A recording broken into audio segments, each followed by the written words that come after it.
One of the most important topics of first year chemistry. आप किसी भी province का एमडीकैट दे दें या कोई पास्ट पेपर निकाल के देख लें या कोई संडे टेस्ट निकाल के देख लें, आपको ली शैटेलियर्स प्रिंसिपल में से एक ना एक क्वेश्चन लाजमी मिलेगा और कोई ना कोई बात statement based, effects based, stress based question आपको ली शैटेलियर्स प्रिंसिपल से जरूर मिलेगा। तो आज हम उन तमाम तरह के एमसीक्यूज को और उन तमाम तरह की बातों को जो कि आपसे पूछी जाती हैं बहुत ज्यादा डिटेल में डिस्कस करने वाले हैं। तो सबसे पहले देख लेते हैं कि ली शैटेलियर्स प्रिंसिपल कहता क्या है। ली शैटेलियर्स प्रिंसिपल कहते हैं कि if a stress is applied to a system at equilibrium, the system reacts by tending to nullify the effects of that stress। सबसे पहले आप इस लफ्ज स्ट्रेस को चेंज से समझे, ठीक है, और इस टेंडिंग टू नलिफाई को आप समझे इफेक्ट से, ठीक है। तो इजी अल्फाज में अगर मैं ली शैटेलियर्स प्रिंसिपल को समझाना चाहूं तो हम कहते हैं कि change in conditions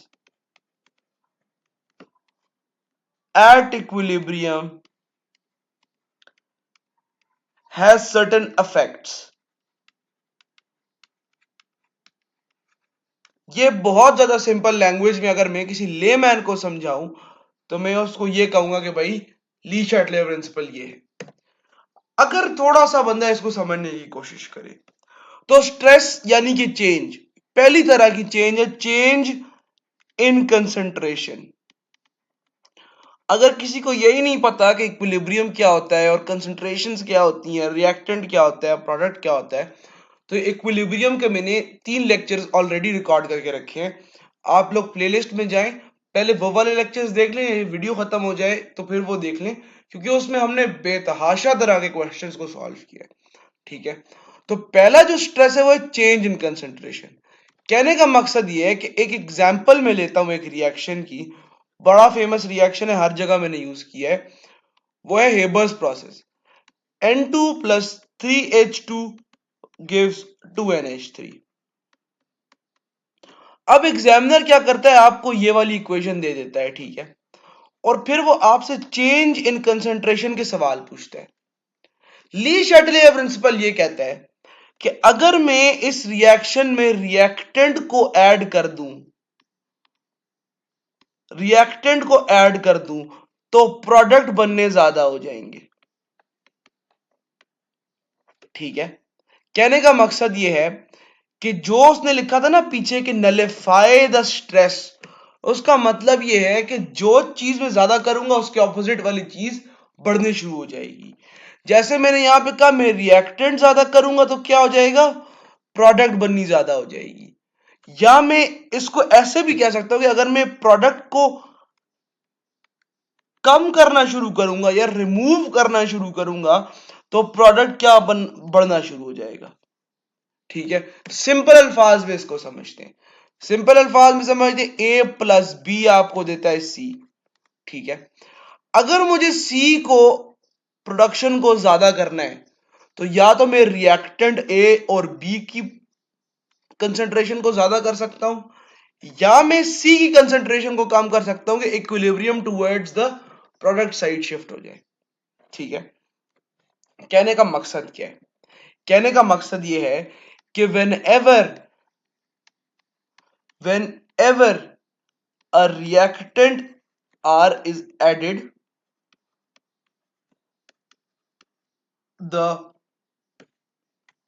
there would be increase in products and reaction will go forward।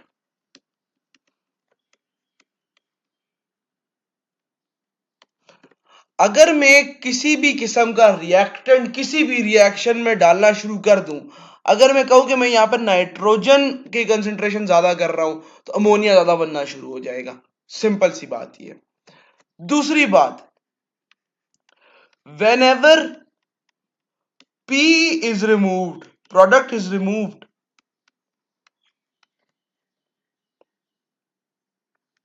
it would increase the products and reaction will go forward.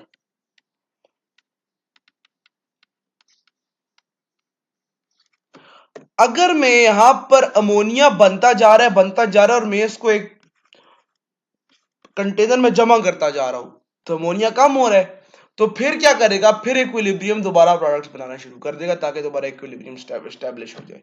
Reaction दोबारा प्रोडक्ट्स बनाना शुरू कर देगा ताकि क्या हो जाए, ताकि ज्यादा प्रोडक्ट्स बनने शुरू हो जाए। अभी भी किसी को समझ नहीं आई? Add reactants, reaction will go forward, पहली चीज। Remove products, reaction will go forward. Add products, जिस चीज को आप ज्यादा करोगे ना, इसमें जिस चीज को आप ज्यादा करोगे उसकी उल्टी चीज ज्यादा होनी शुरू हो जाएगी। प्रोडक्ट्स आपने ज्यादा किए तो रिएक्शन ज्यादा बनने शुरू हो जाएंगे, बैकवर्ड या रिवर्स। चौथी चीज, remove reactants, reaction will go backwards. तो चेंज इन कंसंट्रेशन के जितने भी सवाल बनते थे वो मैं आपको करा चुका हूं। कैसे करा चुके हो भाई? ऐसे करा चुका हूं कि मेरे पास है PCl3 plus Cl2 gives PCl5। Question आता है what will happen if Cl2 is increased, concentration of Cl2 is increased. Reaction कौन सी डायरेक्शन में जाएगा? एक सेकंड के लिए सोचो, क्या ज्यादा किया है? रिएक्टेंट, तो क्या ज्यादा बनेगा? प्रोडक्ट, मतलब किस डायरेक्शन में जाएगा? फॉरवर्ड। क्वेश्चन आता है N2 plus 3H2 gives 2NH3, ammonia is added, reaction will go in which direction? Reverse. कैसे पता चला? ऐसे पता चला। एक दफा फिर रिवाइज करा देता हूं जिसको समझ नहीं आई। अगर आप रिएक्टेंट डालेंगे प्रोडक्ट्स बनना शुरू हो जाएंगे, अगर आप प्रोडक्ट रिमूव करेंगे ज्यादा प्रोडक्ट बनना शुरू हो जाएंगे, अगर आप प्रोडक्ट ज्यादा डालेंगे ज्यादा रिएक्टेंट बनना शुरू हो जाएंगे, अगर आप रिएक्टेंट कम करेंगे रिएक्टेंट बनना शुरू हो जाएंगे। जिस चीज को आप कम करेंगे वो ज्यादा बननी शुरू हो जाएगी, जिस चीज को आप ज्यादा डालेंगे उसकी ऑपोजिट चीज बनना शुरू हो जाएगी। इसे सिंपल नहीं कर सकता मैं इसको। अब हम चलते हैं दूसरे स्ट्रेस के ऊपर। पहला स्ट्रेस क्या था? Change in concentration. दूसरा स्ट्रेस क्या है? Change in pressure and volume.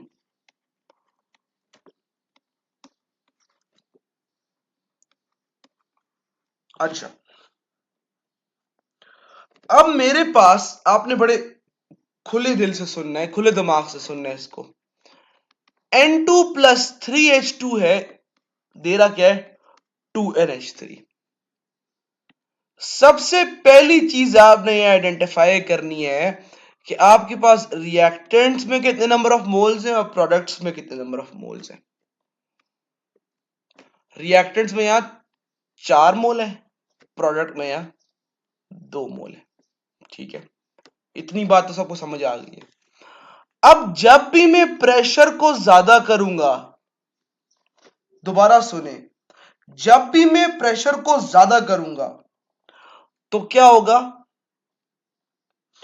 Reaction की डायरेक्शन जाएगी उस तरफ जिस तरफ number of moles of reactant हो या प्रोडक्ट हो आर लेस। कहने का मकसद क्या है? जब भी मैं प्रेशर को ज्यादा करूंगा, जिस भी तरफ नंबर ऑफ मोल्स कम होंगे, रिएक्शन जो है वो उस तरफ जाना शुरू हो जाएगा। अब जैसे ये ऊपर मैंने एग्जांपल लिखी ना, N2 प्लस 3, तो रिएक्टेंट कितने थे? 4 मोल, प्रोडक्ट कितने थे? 2 मोल। यहां मैं प्रेशर इंक्रीज कर देता हूं, रिएक्शन किस तरफ जाएगा? फॉरवर्ड डायरेक्शन में। प्रेशर इंक्रीज करने से और ये बात सेम बात होगी, और वॉल्यूम को डिक्रीज करने से सेम बात। वैसे अगर आपको कोई ये पढ़ाए ना तो आपको उससे पूछना चाहिए क्यों, क्योंकि यहां पर नंबर ऑफ मोल्स जो है ना वो इंडिकेटर ऑफ वॉल्यूम है। एवोगैड्रोस लॉ में आप पढ़ के आए हैं। अगर किसी को समझ नहीं आई ना मैं क्या कह रहा हूं तो मेरी एवोगैड्रोस लॉ वाली वीडियो लाजमी जाके देखे, उसमें मैंने ये सारी चीजें एक्सप्लेन की है। ठीक है, आपको इस क्वेश्चन का ना कि क्यों अफेक्ट हो रहा है इसका जवाब आपको वहां पे मिलेगा एवोगैड्रोस लॉ में। ठीक है, तो अभी के लिए आप ये याद रखना है कि अगर आप प्रेशर बढ़ाएंगे जिस तरफ कम नंबर ऑफ मोल्स होंगे रिएक्शन उस तरफ जाएगा, या वॉल्यूम को कम करेंगे। ऑल्टरनेटिवली उसको आप उल्टा कर लें, प्रेशर आप कम करेंगे वॉल्यूम आप ज्यादा करेंगे तो रिएक्शन उस तरफ जाएगा जिस तरफ नंबर ऑफ मोल्स क्या है ज्यादा है। मेरे पास एक एग्जांपल है, PCl3 plus Cl2 gives PCl5। यहां पर मैं प्रेशर कम कर रहा हूं तो रिएक्शन किस तरफ जाएगा, नंबर ऑफ मोल्स के साइड पे ज्यादा है, रिएक्टेंट में ज्यादा है, प्रोडक्ट्स में ज्यादा है, रिएक्टेंट में ज्यादा है तो पीछे बैकवर्ड्स रिवर्स।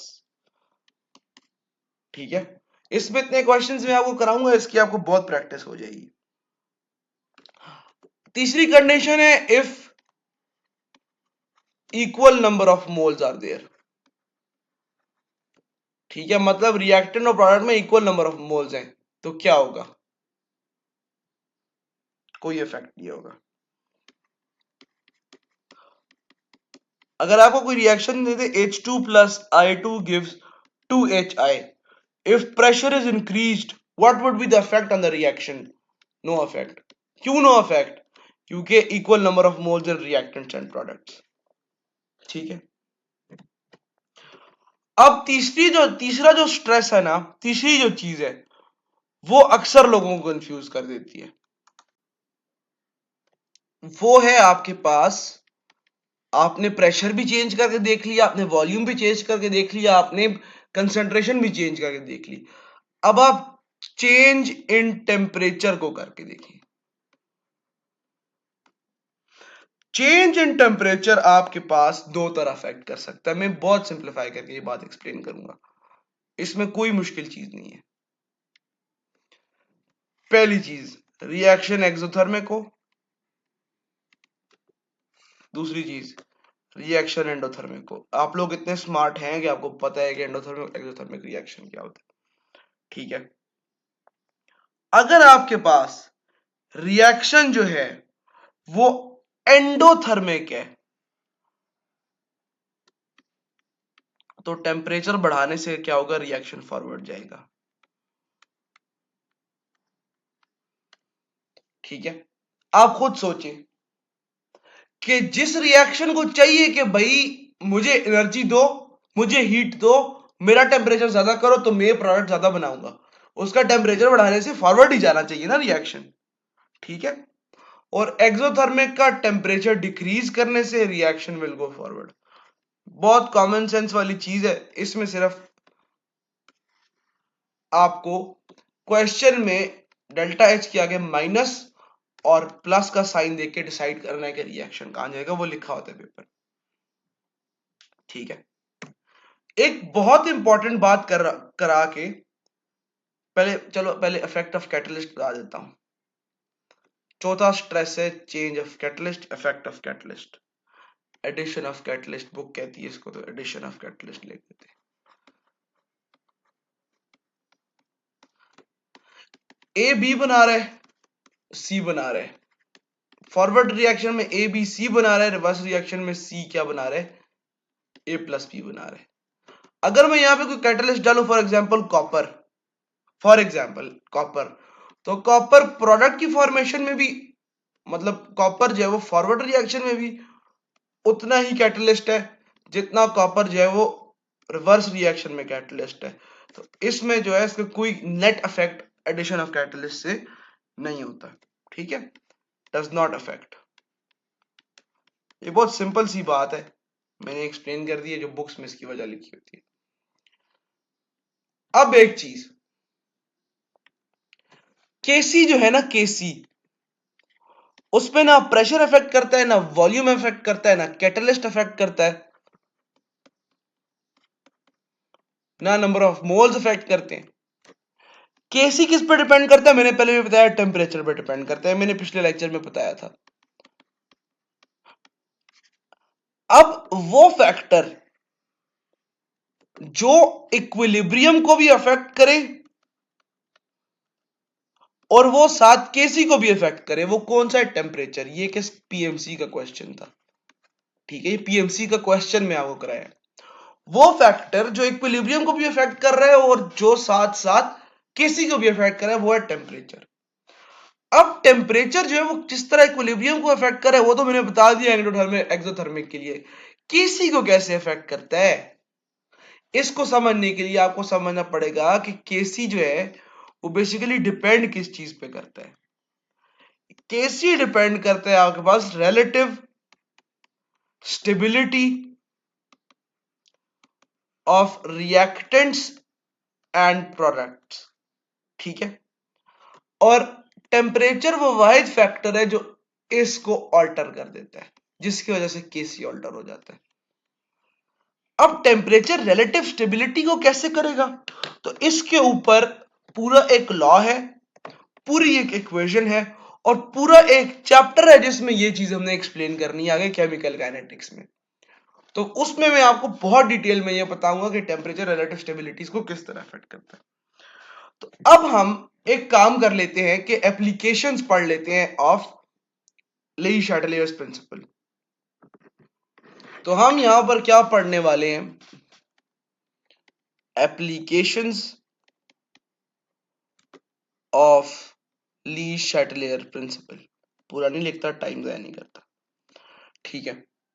अब सबसे पहले आपको एक बात पता होनी चाहिए कि भाई इस प्रोसेस की दो एप्लीकेशंस हैं, ठीक है। एक है हेबर्स प्रोसेस, एक है कांटेक्ट प्रोसेस। अब पैरामीटर्स क्या क्या है इसके, इन दोनों के, वो डिस्कस कर लेते हैं।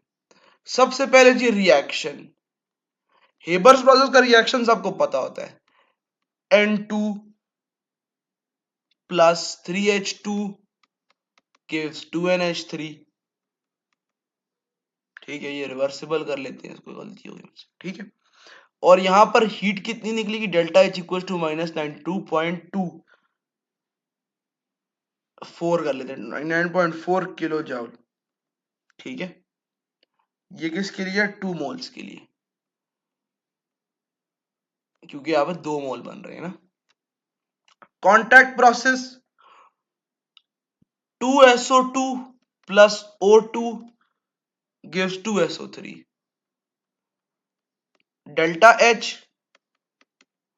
-193 पॉइंट कुछ होता है, लेकिन हम इसको सॉरी -194 कंसिडर कर लेते हैं,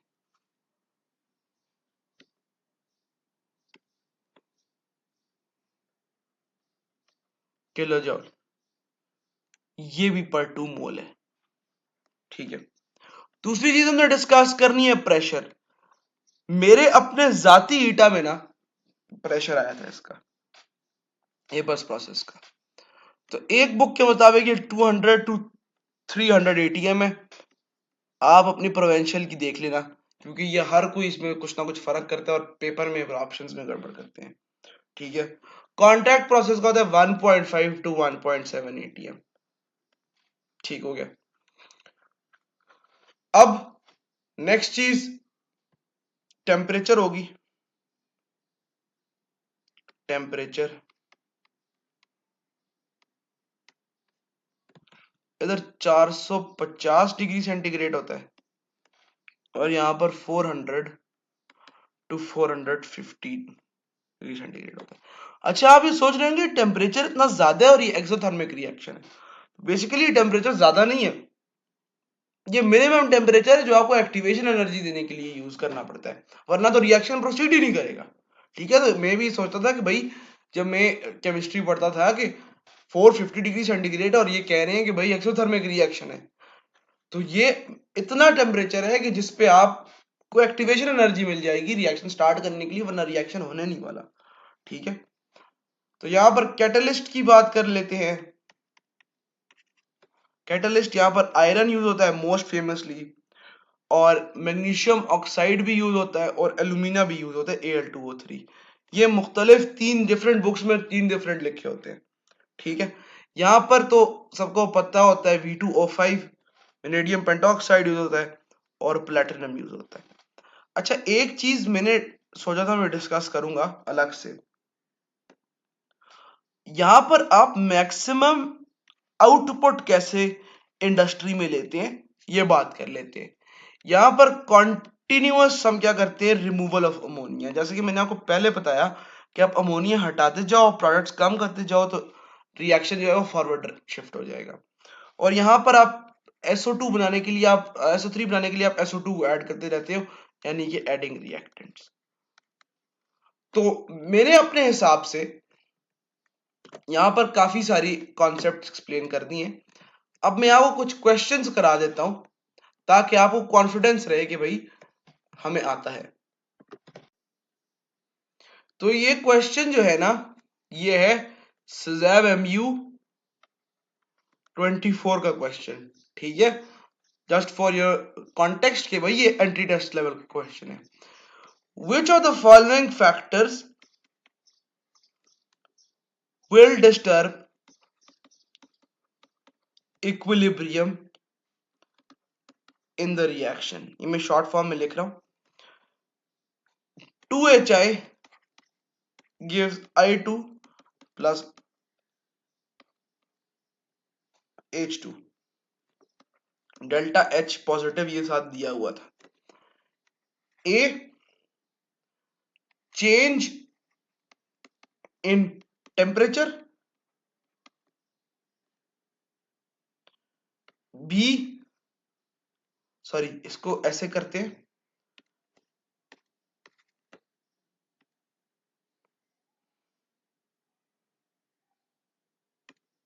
1 change in temperature, 2 change in concentration, 3 change in pressure, 4 change in volume। अब ऑप्शंस क्या दिए हुए थे अब देखें। मैंने पहले डायरेक्ट ऑप्शन देना शुरू कर दिया था। A 1 2, B 3, C 2 3, D 3 4। सही है। अब आपने एक चीज नोटिस करनी है। क्या चीज आप नोटिस करेंगे कि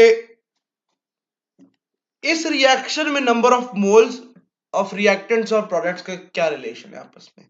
यहां पे R इक्वल्स टू P है, रिएक्टेंट्स के मोल्स प्रोडक्ट्स के मोल्स के इक्वल है। ठीक है, मैंने आपको ये रूल बताया था कि जब भी R इक्वल्स टू P होगा तो प्रेशर का कोई इफेक्ट नहीं होगा, वॉल्यूम का कोई इफेक्ट नहीं होगा। तो मतलब ये दो तो भाई गए, प्रेशर और वॉल्यूम का इफेक्ट तो गया। यहां पर सिर्फ कंसंट्रेशन का इफेक्ट होगा और टेम्परेचर का इफेक्ट होगा, क्योंकि ये एंडोथर्मिक रिएक्शन है। यहां पर 1 2 वाला जो ऑप्शन होगा ना वो करेक्ट होगा, ए ऑप्शन।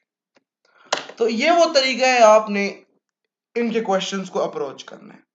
ठीक है, अगर आप बहुत ज्यादा जो है वो सोचेंगे इन चीजों पे, ओवर थिंक करेंगे या बहुत ज्यादा कॉम्प्लिकेट करेंगे तो क्वेश्चन आपसे सॉल्व नहीं होंगे। एक और एंट्री टेस्ट का क्वेश्चन मैं आपको बताता हूं, इतना कोई मुश्किल चीज नहीं है, लेकिन अगर आप उसको देखिए ना तो आपको maximum yield of ammonia can be obtained by, ये भी एक क्वेश्चन है एंट्री टेस्ट का। A low temperature high pressure, B low temperature low pressure, C high temperature high pressure, D high temperature low pressure. तो बस इतना आपको question में दिया हुआ था और आपने इससे आगे खुद सॉल्व करना था। ठीक है, तो यहां पर क्या है, यहां पर क्या है, आपको दिया गया है अमोनिया के लिए। ठीक है, अब अमोनिया के लिए क्या रिएक्शन है, N2 plus 3H2 gives 2NH3 और आपको ये भी पता है कि इस पे ये क्या है, एक्सोथर्मिक रिएक्शन है, negative, delta H equal to negative. अब सही, अब आप देखो, अब आप प्रेशर बढ़ाओगे तो आगे जाएगा रिएक्शन, क्योंकि यहाँ 4 है यहाँ 2 है, मैंने आपको पहले बता दिया, मतलब आपको हाई प्रेशर चाहिए, पहली चीज एस्टैब्लिश हो गई। एक्सोथर्मिक रिएक्शन इसका मतलब है आपको लो टेम्परेचर चाहिए, दूसरी चीज एस्टैब्लिश हो गई। High pressure low temperature, A option है करेक्ट ऑप्शन। टोटल इस तरह के क्वेश्चंस आएंगे आपको, कुछ भी और सोचने की जरूरत नहीं है, सिर्फ आपने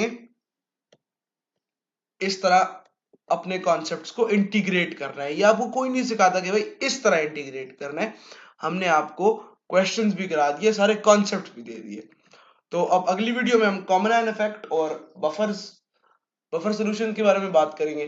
तब तक के लिए अल्लाह हाफिज।